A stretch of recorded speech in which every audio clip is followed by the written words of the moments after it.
네, 이번 시간은 증권가에서 눈여겨보고 있는 종목이죠. 리포트 토대로 오늘 종목 이야기 나눠보겠습니다. 과연 오늘 아침에는 어떤 리포트 나왔는지 들여다볼 텐데 먼저 함께 하실 분 소개해드릴게요. 헤르메스탁의 하창한 본부장 모셨습니다. 안녕하세요. 네, 안녕하십니까. 요즘 핫한 분이신데 나와주셔서 고맙습니다. 네. 오늘 하창한 본부장과 함께 첫 번째로 들여다볼 종목은요. 롯데케미칼입니다. 증권사는 흥국증권에서 제시했는데요.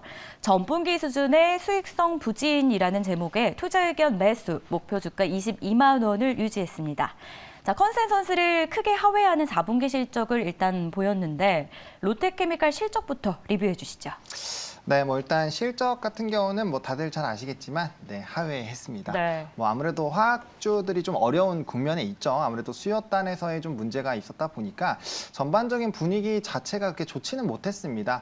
그래도 이 영업이익 부분에서는 조금은 좀 수익성을 만회했다라는 또 이런 평가도 있는 상황이어서 좀 흐름들을 좀 지켜보실 필요가 있지 않을까라고 보고 있는 상황이고요. 일단 유가가 워낙 팠었던 부분들이 있었기 때문에 그러한 부분들이 이제 좀 영업이익단에는 좀 크게 문제를 줬다라고 보시면 좋을 것 같습니다. 그래도 최근에는 좀 판매량 자체가 높아지는 움직임들이 나타나다 보니까 거기에 따른 좀 긍정적인 흐름들이 나타났다라고 보시면 좋을 것 같은데요. 또 리포트에 이제 부정적 레깅 효과라고 나와 있는데 아무래도 이제 나프타 가격 이 유가에서 추출하는 이제 기초 소재단의 하나인데 그 가격이 단기간에 급락을 할 경우에 이전에 좀 비싸게 샀었던 부분들이 판가에 반영되지 못하는 거를 이제 부정적 레깅 효과라고 하거든요. 네. 이제 그런 부분들이 조금은 실적에 부정적인 좀 영향을 미쳤다라고 보시면 좋을 것 같고요.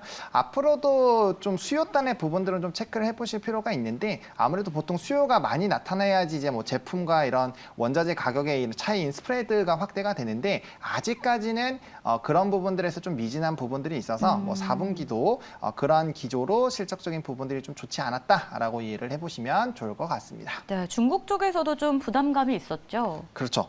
아무래도 중국 쪽에서는 특히나 이제 네. 생산량에 대한 증가 흐름들이 계속적으로 나타나고 있는데요. 아무래도 이제 생산량 자체가 높아지게 되면 지금 수요가 그렇게까지 좋은 상황은 아닙니다. 네. 아무래도 경기 침체 우려도 계속적으로 있는 상황이고 중국 자체는 봉쇄가 특히나 작년에 맞아요. 많이 있었다 보니까 돈을 쓰고 싶어도 사실상 쓸 좀 수가 쓸 수 없는 그런 상황이었죠.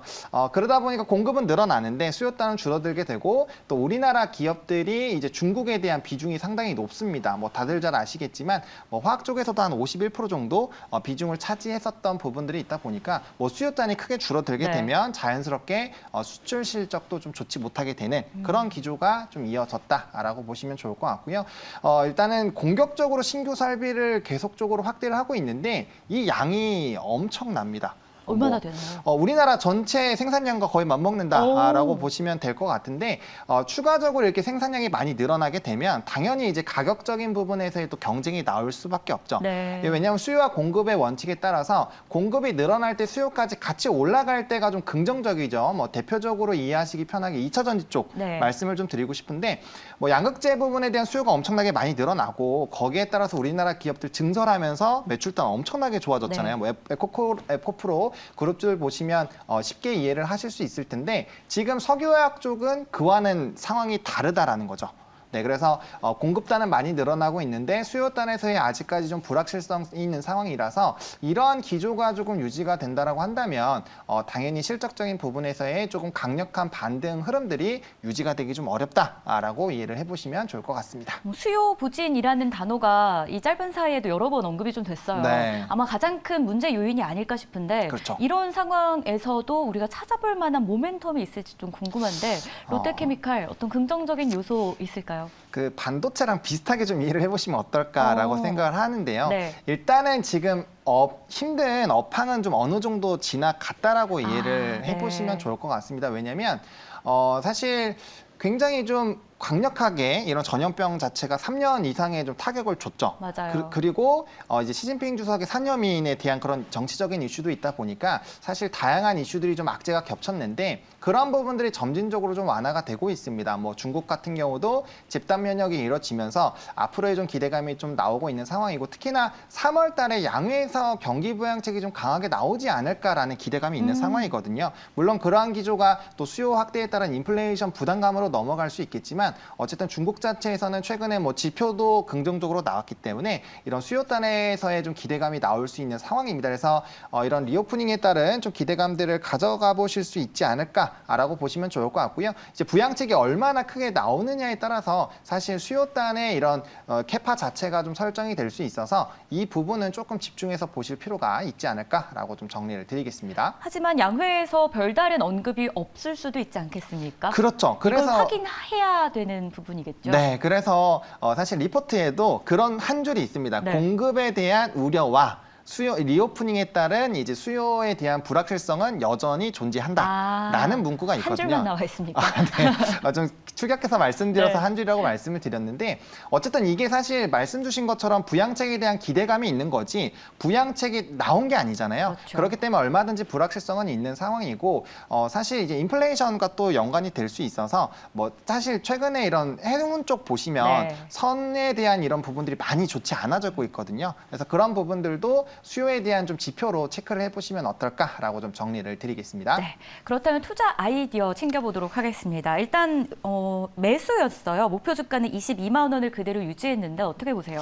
네, 일단은 뭐 가격이 많이 떨어져 있는 상황이어서 뭐 충분히 좀 업황에 대한 턴어라운드 그리고 점진적인 수익성에 대한 개선 움직임이 나온다라고 한다면 뭐 충분히 해당 가격대까지는 좀 열어놓고 보셔도 괜찮지 않을까라는 부분이고요. 다만 이전에 높았었던 30만 원대까지는 정말 뭔가 수요단에서의 엄청난 좀 폭발적인 흐름들이 체크가 돼야 되기 때문에 일단은 뭐 단기적인 슈퍼 매물대 하단 라인 부분들까지는 좀 지켜보셔도 어떨까라고 보고 있고요. 앞서 말씀드린 그런 공급단에 대한 부분에서 우리나라 기업들이 얼마나 영향을 받는지 네. 그리고 리오프닝 정책에 따라서 수요에 대한 기대감이 얼마나 커지는지를 조금 체크를 해보시면 좋지 않을까라고 말씀을 드리겠습니다. 자, 그럼 하이라이트입니다. 이 리포트 믿어봐도 괜찮겠습니까? 네, 지켜보자. 믿어보자 아니고 네, 지켜보자 지켜보자. 쪽에 힘을 네, 왜냐하면 이게 일단은 상황 자체가 불확실성이 조금 있는 상황이에요. 네. 지금 수익성은 악화가 된 상황이고 수요가 회복이 되어야 되는데 그 부분에서도 이제 리포트에서 좀 강조를 해주고 있는 부분들이 있거든요. 그래서 앞으로의 좀 변동성이 있는 상황이다 보니까 가격적인 메리트는 조금 볼 수 있는 상황이지만 상황에 따라서의 변동이 얼마나 나올 수 있는 상황이어서 좀 장기적인 관점으로 일단 보셔야 될 것 같고요. 그래서 그런 관점으로 지켜보자 의견 좀 드려보도록 하겠습니다. 한 줄평 역시 업황 회복 기대에 따른 중장기적 투자라고 정리를 좀 해주셨습니다. 네. 네, 이렇게 해서 저희가 롯데케미칼 첫 번째 종목으로 확인해봤고요. 두 번째 리포트로 넘어가 보죠. 준비한 종목은 풍산입니다. 증권사는 이베스트 투자증권에서 제시했는데요. 제목부터 보시죠. 23년도 견조한 구리 가격과 방산 수출로 성장이었습니다. 투자 의견 매수였고요. 목표 주가가 상향 조정됐네요. 39,000원에서 43,000원으로 올려줘 봤습니다. 자, 일단 실적부터 좀 봐볼 텐데요. 4분기 시장 예상치와 부합하는 실적을 보여줬습니다. 구체적인 수치부터 좀 리뷰해 주시죠. 네, 일단 뭐 4분기 실적 나쁘지 않았습니다.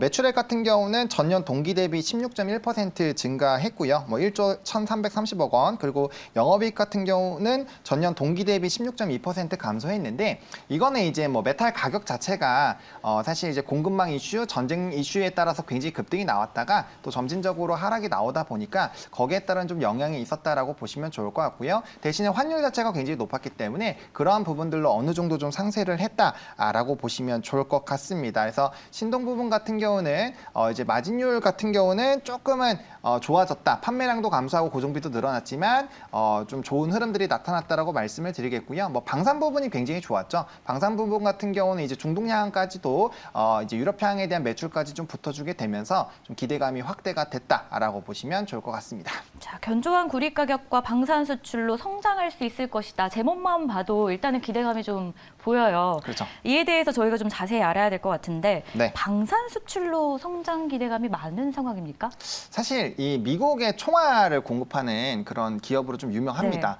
근데 일단 유럽 쪽이나 미국 쪽에서도 굉장히 좀 좋은 모습들이 나타나고 있고요. 그리고 이제 매출 단위 사실 방산 쪽은 그렇게까지 막 크게 변동이 나지는 않은데 네.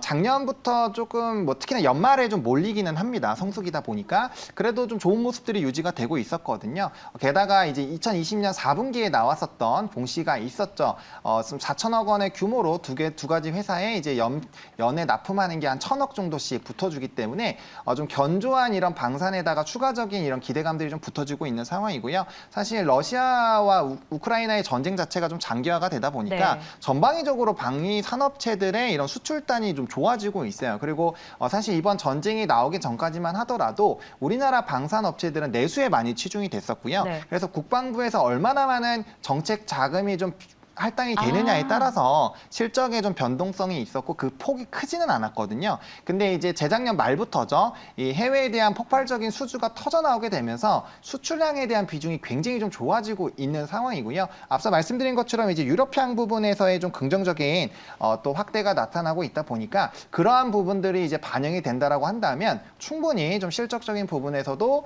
좀 기대가 될 수 있겠다라고 보시면 좋을 것 같고요. 제가 이 리포트를 보면서 좀 핵심이었던 거는 풍산이 이제 가이던스를 제시를 했는데 사실 조금 보수적으로 내는 기업이에요. 네. 근데 이번에 가이던스 자체가 굉장히 좀 좋게 설정을 했거든요. 매출이 3조 1,500억 그리고 영업이익이 2,519억 원을 제시를 했는데 가이던스 2,519억 원 영업이익 같은 경우는 사상 최대치였던 21년과 그때 이제 시장 컨센서스보다부터 더 넘어가고 있거든요. 네. 그러니까 그만큼 이제 구리 쪽의 시장 같은 경우 뭐 리오프닝이라든지 사실 친환경에 대한 부분으로 뭐 견조한 흐름들이 나타나거나 좀 좋은 모습들이 나타나는데 거기다 방산 부분에서의 좀 폭발적인 성장력이 기대가 된다라는 부분에서의 좀 좋은 가이던스를 제시를 한 바가 있어서 굉장히 좀 긍정적이다라고 보고 있고요. 일단 가이던스 자체는 회사 자체에서 내는 부분인데 그렇다면 이제 업황이라든지 사실 이런 방산에 대한 기대감들이 굉장히 좀 크다라고 볼 수 있어서 저는 이 부분이 좀 가장 중요하게 봐야 되는 부분이지 않을까라고 생각을 하고 있는 상황입니다.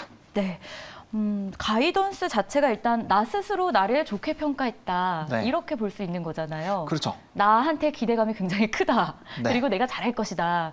이런 모습을 보니까 정말 잘 가지 않을까 이런 생각도 드는데요.